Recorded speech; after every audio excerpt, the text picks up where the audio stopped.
네, 우리는 살아오면서 아주 일찍이 한 가지를 배웁니다. 그것은 바로 아픔을 말하지 않는 법이죠. 힘들어도 웃는 법, 억울해도 아무 일 없는 것처럼 사는 법, 상처를 받아도 괜찮습니다. 이렇게 말하곤 합니다. 교회 안에서도 우리는 이러한 모습을 종종 보여주곤 합니다. 기도 제목을 나누라고 하면 정작 가장 아픈 이야기는 삼켜버리곤 합니다. 은혜 받으셨어요? 라는 이 질문 앞에선 네, 너무 감사하게도 참 은혜로웠습니다. 이렇게 대답을 하는 우리들의 모습을 발견합니다. 그러나 정작 우리의 마음 깊은 곳에는 여전히 말하지 못한 고통이 남아있을 뿐이죠. 정작 가장 아픈 것, 가장 수치스러운 것, 가장 오래된 상처는 꺼내지 않습니다. 왜냐하면 두렵기 때문입니다. 이걸 말하면 내가 믿음이 없는 사람처럼 보이지 않을까? 이걸 말하면 하나님을 원망하는 게 아닐까? 이걸 말하면 내 믿음이 무너지는 건 아닐까? 우리는 이러한 생각 때문에 때로는 하나님 앞에 기도할 때도 정말 가슴 깊숙한 곳에 있는 그러한 상처를 고백하지 못할 때가 있습니다. 그러나 사랑하는 여러분, 말하지 않는다고 해서 아픔이 사라지는 것은 아닙니다. 그저 더 깊이 묻힐 뿐이죠. 오늘 말씀인 시편 129편은 그렇게 묻어두었던 이 고통을 하나님 앞에 처음으로 꺼내는 그러한 노래입니다. 그리고 이 자신의 아픔을 지금까지는 말하지 못했지만 하나님 앞에 정말 솔직하게 하나님 앞에 털어놓듯이 말하기 시작하는 그러한 순간을 그려내고 있습니다. 이처럼 우리의 기도는 아픔을 부정하는 것이 아니라 아픔을 하나님 앞에 놓는 그런 용기가 필요하다는 것이죠. 시편은 오늘 우리에게 묻습니다. 너는 지금까지 무엇을 참고만 살았느냐? 너는 어떠한 고통을 혼자 견뎌왔느냐?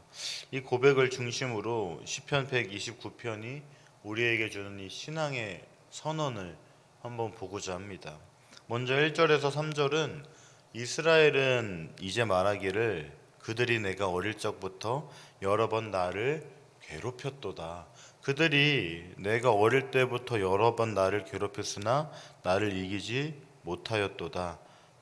밭가는 자들이 내 등을 갈아 그 고량을 길게 지었도다. 이렇게 말을 합니다.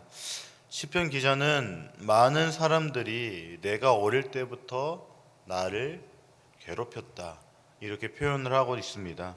여기에서 자신을 이스라엘이라고 지칭을 하는데 이스라엘은 자기 역사를 돌아보며 시작되는 그러한 고난이었다고 말하는 것이죠. 여기에서 말하는 이스라엘이 진짜 사람이었을 수도 있을 것이고 아니면 여러분들도 잘 알고 있는 이스라엘 나라일 수도 있을 겁니다. 아무래도 이 사람 이름을 이스라엘이라고 하는 경우는 드무니 나라 이스라엘이라고 봐야 하는 것이 타당할 겁니다. 이처럼 기자는 이스라엘의 지난날 회고를 어릴 때부터 이때까지 원수들에게 지속적으로 괴롭힘을 당해온 한 사람의 목소리로 말합니다. 즉 비유라는 말이죠. 그렇다면 이 시편은 단수로 사용을 하고 있지만 사실상 이 공동체적인 고백이라고 봐야 할 겁니다. 또한 두 차례나 원수들이 어린 시절부터 이스라엘을 괴롭혔다고 그렇게 말을 하고 있습니다. 두 번이나 말한다는 것은 아무래도 강조하는 표현일 겁니다. 즉 이스라엘이 너무나도 고통을 받는다고 괴롭힘을 받는다고 강조해서 기자는 말하고 있는 것이죠. 그러나 다행인 것은 비록 이스라엘은 오랜 세월 동안 수차례 괴롭힘을 당했지만 이스라엘을 이기지 못했다는 겁니다. 그들이 처한 상황이 어려울 때마다 하나님께서 도우시고 기적을 베푸셨기 때문이라고 볼 수 있겠죠. 그러나 이스라엘을 향한 괴롭힘은 멈추지 않았습니다. 원수들은 이스라엘의 등을 밭가는 사람이 밭을 갈듯 갈아서 밭고랑을 만들어 버렸습니다. 게다가 그들이 밭을 갈기 위해 사용한 짐승은 다름 아닌 이스라엘이었습니다. 이스라엘 사람들과 영토를 자신들의 이익을 위해서 원하는 대로 멋대로 유린하고 마음껏 이용했다는 그러한 뜻입니다. 힘이 약한 이스라엘은 이러한 상황을 지켜볼 수밖에 없었습니다. 원수들로 인해 이스라엘이 힘들었던 순간들은 너무나도 많았고 때로는 그들의 지배를 받았지만, 그러나 그들이 이스라엘을 완전히 제압하여 망하게 하지는 못했던 겁니다. 원수들이 이렇게 혹독하게 억압을 하면서도 이스라엘은 망하지 않았던 겁니다. 왜 그렇습니까? 4절은 말하죠. 여호와께서 의로우사 악인들의 줄을 끊으셨도다. 바로 여호와 하나님께서 도우셨기 때문입니다. 하나님께서 도와주셨기 때문입니다. 주님의 의로우심이 원수들이 이스라엘에게 불의를 행하는 것을 용납하지 않으셨던 겁니다. 그러므로 하나님께서 원수들이 이스라엘을 부리기 위해 쟁기, 멍에를 묶는 줄을 끊으셨다는 겁니다. 원수들이 주님의 백성을 미워한다는 것은 곧 하나님을 미워하는 것이기 때문입니다. 하나님은 이스라엘을 원수들의 억압과 탄압에서 구원하셨습니다. 하나님의 도우심은 점점 더 구체적으로 또는 강력하게 작용합니다. 하나님이 도우시니 수많은 괴롭힘 가운데에서도 이겨낼 수 있었습니다. 5절에서 7절은 무릇 시온을 미워하는 자들은 수치를 당하여 물러갈지어다. 그들은 지붕이 풀과 같을지어다. 그것은 자라기 전에 마르는 것이라. 이러한 것은 베는 자의 손과 묶는 자의 품에 차지 아니하나니. 이렇게 말하고 있죠. 이 말을 보면 조금은 섬뜩할 만큼 잔인하게 느껴질 수도 있을 겁니다. 정황상 고려를 한다면 기자가 원수들에게 선포하는 저주라고 볼 수 있을 겁니다. 누구든 시온을 미워하는 자들은 수치를 당하고 물러가게 될 것이라고 기자는 말하고 있습니다. 수치를 당하다, 물러가다, 이것은 둘 다 정치적으로, 군사적으로 그렇게 격변과 연관되어 있는 단어입니다. 즉, 이 원수들이 원하는 바를 이루지 못하고 퇴치될 것이라고 말하는 것이죠. 시온을 미워하는 것은 곧 그곳에 거하시는 하나님을 미워하는 것이므로 하나님이 이러한 상황을 묵인하지 않으실 것이기 때문입니다. 시온을 미워하는 자들은 지붕의 풀과 같을 뿐입니다. 가나안 지역의 이 집들은 흙이나 이 돌을 사용해서 이 평평한 지붕을 만들었는데, 이러한 곳에서 풀이 자란다는 것은 사실상 매우 힘든 일이었습니다. 게다가 가나안 지역은 여러분들도 알다시피 광야, 즉 비가 별로 오지 않는 그러한 기후이기 때문에 더욱 그렇습니다. 그나마 우기 때 잠시 싹이 튼다 할지라도 그 다음에 오는 그 강렬한 햇빛 때문에 그 싹은 말라 죽기 일쑤입니다. 지금 시편 기자는 이렇게 잔인한 이미지를 원수들에게 대입하고 있는 겁니다. 하나님과 그의 백성을 미워하는 자들은 이 풀처럼 미워하기도 전에, 자라기도 전에 말라 죽을 것이라고 그렇게 말을 하는 것이죠. 설령 그것들이 자란다 해도 풀을 베고 묶는 사람들이 관여할 만큼 자라지도 양이 많지도 않을 겁니다. 게다가 이 시편 129편에서 나오는 원수들을 향한 이 하이라이트는 8절이라고 봐도 무방한데 이렇게 말하고 있죠. 지나가는 자들도 여호와의 복이 너희에게 있을지어다 하거나 우리가 여호와의 이름으로 너희에게 축복한다 하지 아니하니느라.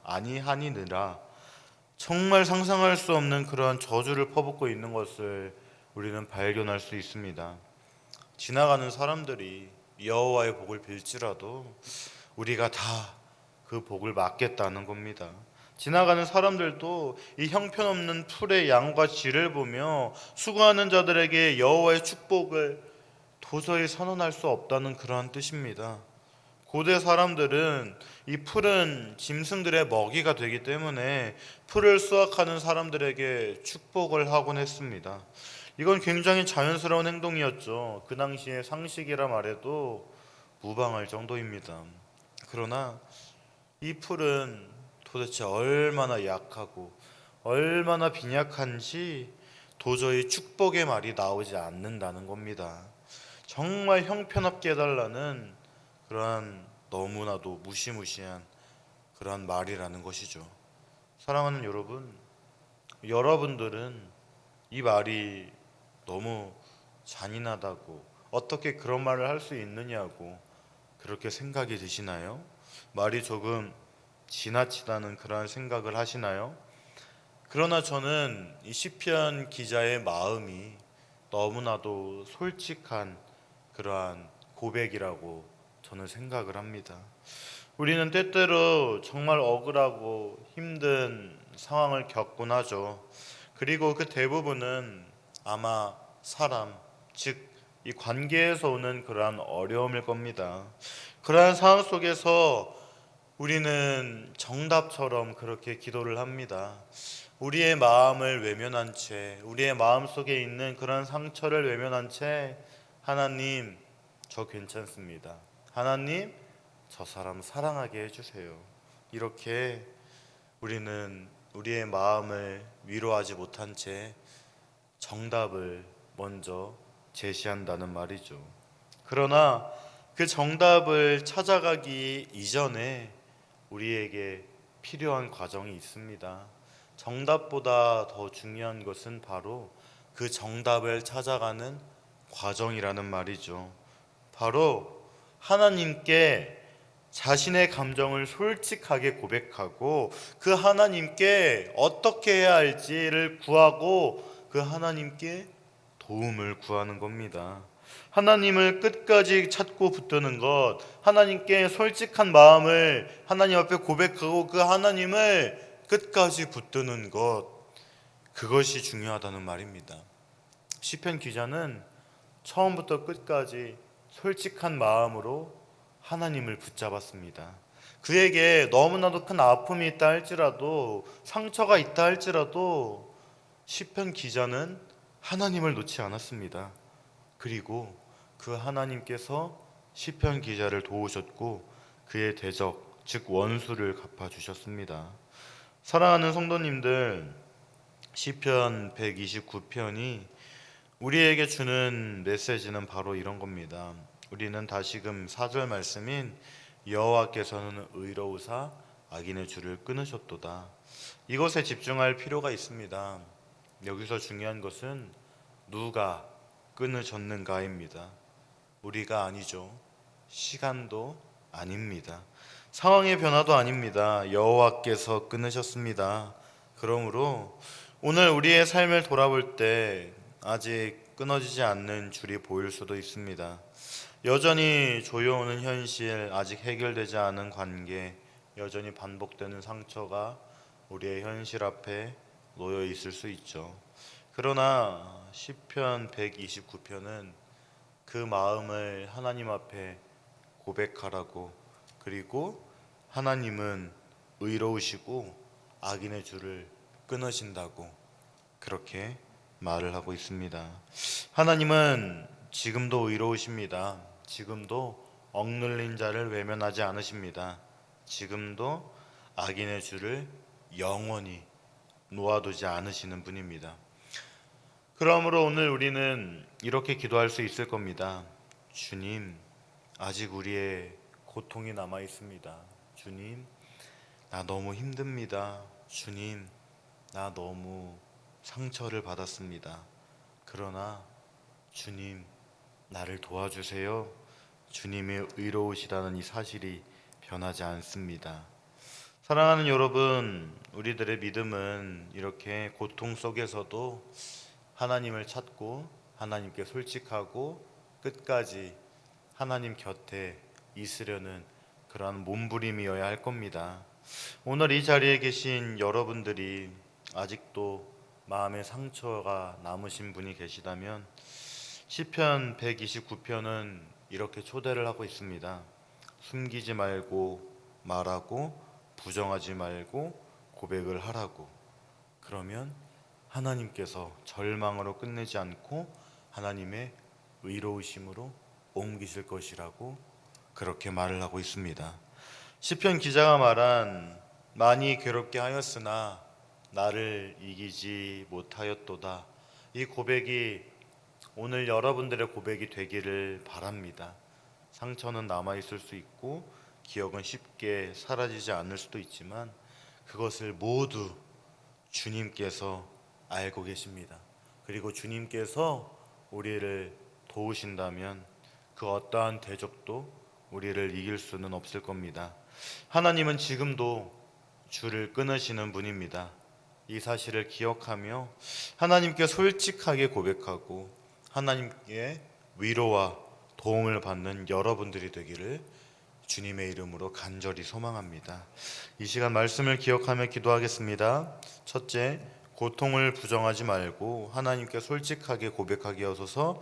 둘째, 고통이 끝이 아니라 하나님의 도우심으로 이겨내게 하소서. 셋째, 여호와의 의로우심에 우리의 모든 문제를 내려놓게 하소서. 이러한 기도 제목으로 다 함께 기도하겠습니다.